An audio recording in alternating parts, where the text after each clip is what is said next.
On his best days, Todoroki Shouto didn't mind when people assumed he was dense. On his not-so-good days, he felt a tad bit annoyed at how these assumptions came to be. Was it because he didn't talk a lot? Was it because there were girls literally stockpiling love letters in his locker and he never once, not once, paid any heed to them? Was it because he was pining after the same person for almost a year and did nothing about it? Yeah, that was probably it. With Todoroki's growing friendship with his classmates, even Bakugo for that matter, who managed to have one single conversation with him without having the bomb boy try to blow him up, he grew a lot more confident with his social interactions. And what was the thing about making every one of Todoroki's social fears into a joke? He was genuinely concerned if he had a curse regarding how he injures people's hands. Coming back to pining, it had been an entire year, almost, since Todoroki Shouto discovered the existence of you. You were in his year, his class even, but among the quieter crowd. You weren't shy, something that most people misunderstood about quiet people. You would talk to literally everyone. Even Bakugo and you got along quite well, sparring together sometimes, but you would keep to yourself mostly. In his first year, you sat beside him, which was what developed the interest the Fire Ice boy had on you now. Now that you're in your second year, academics got a bit more intense, crime fighting needed to be given time, and romance took a back seat. But what he didn't understand is why people called him dense. He once asked Yaoyorozu if there was a problem in how he interacted with people, or if he misunderstood people's words. This could be the case, considering he wasn't all too strong with social communication. She struggled in answering him, not knowing exactly what to say. But that day, 3 weeks before spring break, Bakugo had answered his question. You idiotic bastard. You're dense because you can't see that they like you back.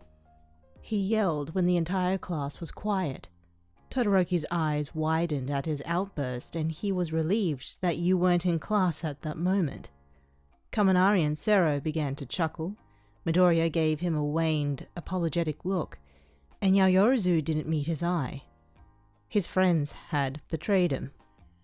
What do you mean by that? Bakugo scoffed. It means exactly what it sounds like. Half and half bastard. All Todoroki could do was blink in confusion. You liked him back? How in the world was that possible?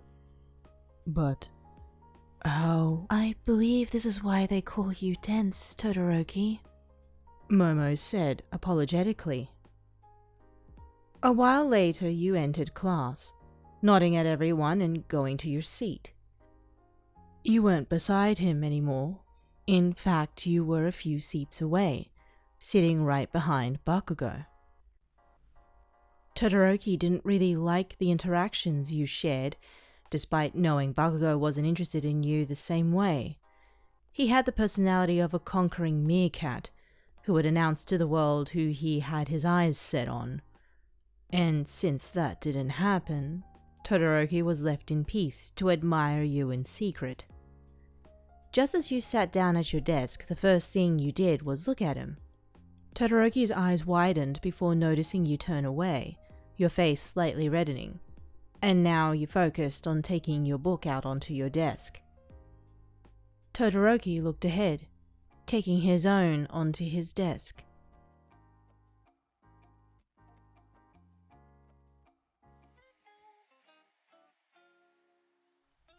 It was during lunch when he caught you looking at him again. Todoroki was standing in line when he turned and noticed you standing a bit away, looking at him. He tilted his head questioningly at you. Did you need something? Was that why you were looking at him? His eyes widened. He understood. At last. Smiling softly, he ushered you to come to him, causing you to blink rapidly. You looked troubled for some reason, but Todoroki continued to usher you, gesturing at you using his hands. You approached him hesitantly and gulped. Todoroki? You can stand in front of me and cut here. Yes, that was why she was looking at him. He had understood, and people called him dense. He wanted to show them that he had understood a social innuendo. Your gaze hardened just a bit before letting out a sigh and accepted his offer.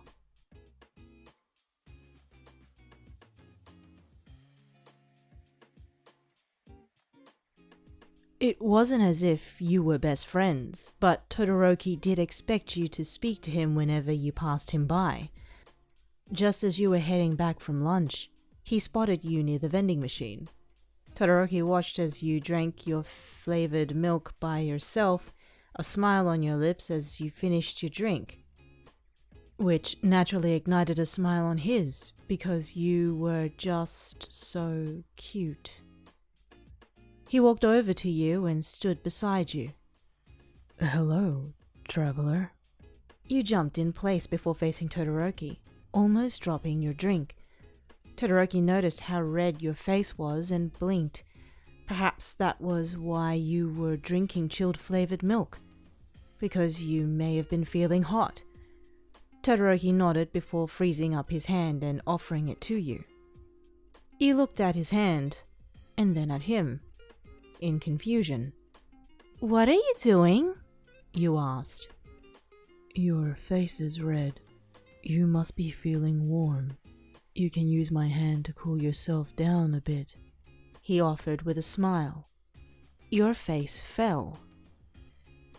How can he offer something like this with a straight face? Did he really not understand what was going on? You shook your head and bowed to him once, muttering how you were needed elsewhere, and rushed off. Todoroki blinked.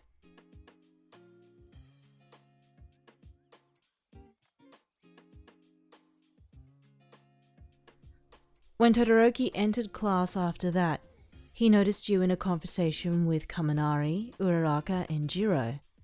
They were talking about something he couldn't hear from the door. Because you were a part of the group, Todoroki waltzed over with a soft smile, intending to contribute to the conversation somehow. He liked it when you paid attention to him. The basics of any attraction started there. He actually offers it and expects me to take it. I mean, can't he see? Kaminari instantly covered your mouth with wide eyes as Todoroki approached them. Your eyes widened with his sudden appearance. Uraraka almost broke out laughing, and Jiro walked away to her seat to avoid whatever came next. What Todoroki didn't understand was why Kaminari looked so scared to see him. Kaminari, did I startle you? He really wanted to slap his forehead. Kaminari. He slowly released you, gave you an apologetic look, and walked back to his seat. Todoroki blinked a couple of times before greeting you with a smile. You smiled back. But there was something about that smile which made him feel like he wasn't needed there. He frowned a bit before understanding half of a social cue and walked back to his seat.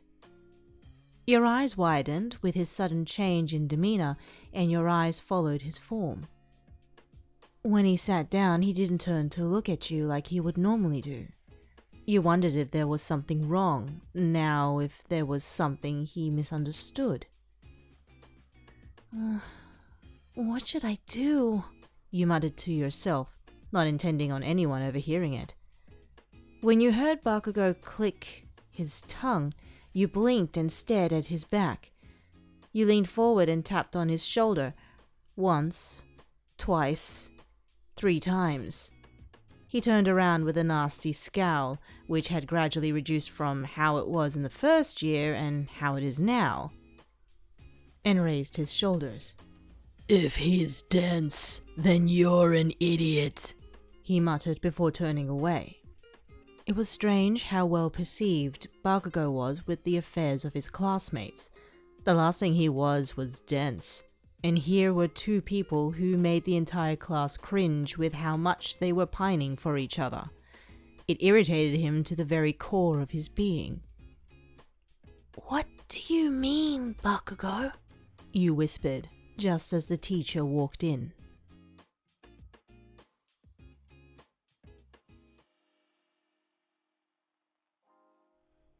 After school, Todoroki didn't say anything to anyone and was intending on walking out unnoticed. Your heart fell when you noticed him leave on his own. Midoriya and Uraraka gave you a good luck thumbs up just as you chased after him. You weren't going to confess. You weren't entirely sure if he was just being friendly, despite what the entire class had told you. But if he was feeling low, then your heart couldn't take it. You liked him too much. Todoroki! Wait up! Todoroki paused at the sound of your voice, not realizing he was actually a bit hurt. He turned around and looked at you with no expression on his face.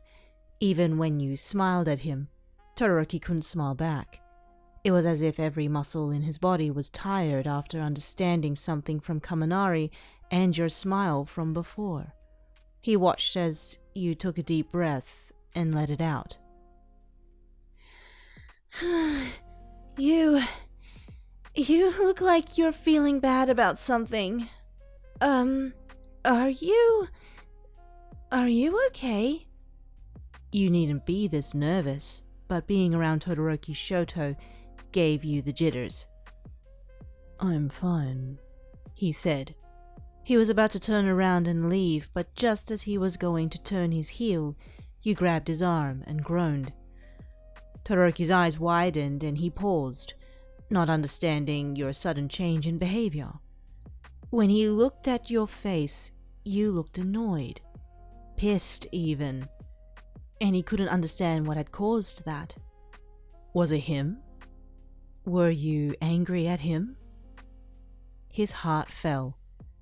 Did he do something wrong? Traveler? You really are dense. He gulped and felt fire inside his chest. If fire wasn't supposed to hurt him because of his quirk, then he was quirkless right then. It was difficult to be standing near you. It was suffocating even. He couldn't understand the sensation of liking someone and having them hate him or be displeased with him somehow. He couldn't understand what he had done wrong. Should he just say it? But what good can come out of that? Even if he said it now, it won't change the fact that you were pissed at him. Are you angry with me? You now looked troubled again, and suddenly you realized that you were not alone. Grabbing his hand, you pulled him away to a lone corner, ignoring the growing blush in your own cheeks, noticing Todoroki's bright red face, and pushed him to the wall, lightly. He was startled with how aggressive you had become all of a sudden, but it wasn't unlike you. Your face was steaming red. His eyes were wide and his face was also the same. He had never been alone with you before. Your hand was still holding his. Are you feeling... Don't ask me if I'm feeling hot, Todoroki. I'm not. I'm not feeling hot. I'm feeling... You were struggling to say it. You couldn't meet his eye. Your grip on his hand was wavering. Damn it. It's been almost an entire year. Just say it. You looked up at him once with tired eyes and sighed. Or he'll never know. On his best days, Todoroki never forgot what people told him about himself. He would remember every detail of what they would say, and he would use it to improve himself in every way he possibly could. On his not-so-good days, like that day, he would remember people's advice slowly. It would hit him at random points in the day, like it hit him now. You idiotic bastard. You're dense because you can't see that they like you back. Bakugo's loud voice was ringing in his ear. He was brought back to where he was right then, his hand in yours, his back pressed against the wall, your intensely red face struggling to say something he should have said a long time ago. He turned his hand around and grabbed yours, shocking you, and his other arm went around your waist. He pulled you to his chest and hugged you, his chin pressing on your shoulder. He closed his eyes and felt his breathing increase in intensity, and he could feel your heartbeat rage. Todoroki? I'm sorry it took me so long, he said, a soft smile on his features, growing by intensity. All he could remember was how cute your face was when you were struggling to tell him. I like you. Your hands went around his waist, and you let out a sigh of relief, first before saying it back. Took you long enough, goodness. You couldn't hide the blush on your face for the rest of the week. It took Todoroki Shouto 11 months to confess to you. It took Bakugo exactly 1 day to set you up. Clearly, the men each had their talents, albeit different.